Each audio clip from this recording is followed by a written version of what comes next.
ಅಶ್ವವೇಗ ಡಿಜಿಟಲ್ಗೆ ಸ್ವಾಗತ. ನಾನು ಸಚಿನ್ ಹೆಮ್ಮಕ್ಕಿ. ಕಳೆದ 43 ವರ್ಷಗಳಲ್ಲಿ ಮೊದಲ ಬಾರಿಗೆ ಭಾರತದ ಪ್ರಧಾನಿಯೊಬ್ಬರು ಕುವೈತ್ಗೆ ಭೇಟಿ ನೀಡಿದ್ದಾರೆ. ಪ್ರಧಾನಿ ನರೇಂದ್ರ ಮೋದಿಯವರು 2 ದಿನಗಳ ಪ್ರವಾಸಕ್ಕಾಗಿ ಕುವೈತ್ಗೆ ತೆರಳಿದ್ದಾರೆ.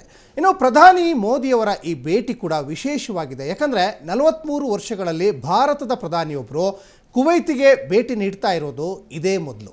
ಇನ್ನು ಪ್ರಧಾನಿ ನರೇಂದ್ರ ಮೋದಿಯವರು ಡಿಸೆಂಬರ್ 21 ಮತ್ತು 22 ಅಂದರೆ ಇವತ್ತು ಮತ್ತು ನಾಳೆ ಕುವೈತ್ಗೆ ಭೇಟಿ ನೀಡಿದ್ದಾರೆ. ಇನ್ನು ಪ್ರಧಾನಿ ನರೇಂದ್ರ ಮೋದಿಯವರು 2 ದಿನಗಳ ಪ್ರವಾಸಕ್ಕಾಗಿ ಕುವೈತ್ಗೆ ತೆರಳಿದ್ದಾರೆ. ಕುವೈತ್ನ ಎಮೀರ್ ಶೇಖ್ ಮೆಶಲ್ ಅಲ್ ಅಹಮದ್ ಅಲ್ ಜಾಬರ್ ಅಲ್ ಸಬಾಹ್ ಅವರ ಆಹ್ವಾನದ ಮೇರೆಗೆ ಪ್ರಧಾನಿ ನರೇಂದ್ರ ಮೋದಿ ಅಲ್ಲಿಗೆ ಹೋಗಿದ್ದಾರೆ. ಭಾರತದ ಕಡೆಯಿಂದ ಮಾಜಿ ಪ್ರಧಾನಿ ಇಂದಿರಾ ಗಾಂಧಿಯವರು ಕೊನೆಯ ಬಾರಿಗೆ ಅಂದರೆ 43 ವರ್ಷಗಳ ಹಿಂದೆ 1981ರಲ್ಲಿ ಕುವೈತಿಗೆ ಭೇಟಿ ನೀಡಿದರು.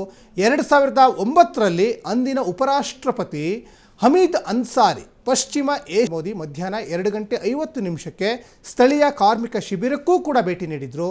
ಇದಾದ ನಂತರ ಪ್ರಧಾನಿ ನರೇಂದ್ರ ಮೋದಿಯವರು ಶೇಖ್ ಸಾದ್ ಅಲ್ ಅಬ್ದುಲ್ಲಾ ಒಳಾಂಗಣ ಕ್ರೀಡಾ ಸಂಕೀರ್ಣಕ್ಕೆ ಹೋಗ್ತಾರೆ.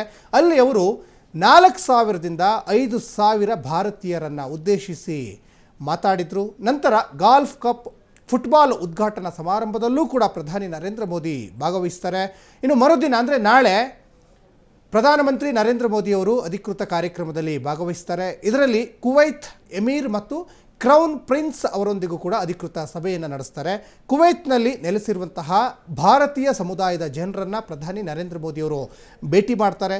ಪ್ರಧಾನಿ ಸ್ವಾಗತಕ್ಕೆ ಕುವೈತ್ನಲ್ಲಿ ಭರದ ಸಿದ್ಧತೆ ಕೂಡ ನಡೆಸಲಾಗಿದೆ.